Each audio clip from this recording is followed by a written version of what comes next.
స్నేహం ఎట్టివారితో చేయాలో చెప్పుచున్నాడు. హీనాశ్రయో న కర్తవ్యో కర్తవ్యో మదాశ్రయః.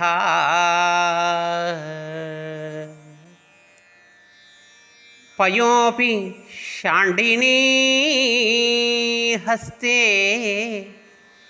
వారుణీత్యభిధీయతే.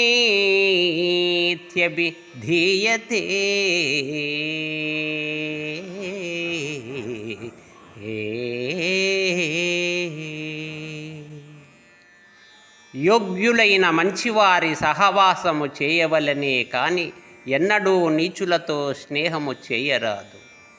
గౌడల స్త్రీ చేతిలోనున్న పాలకుండను కూడా కల్లుకుండ అని లోకులు భావించుదురు కదా. అటులనే నీచులతో నిన్ను చూచినచో నీవు కూడా నీచుడవని లోకులు భావింతురు.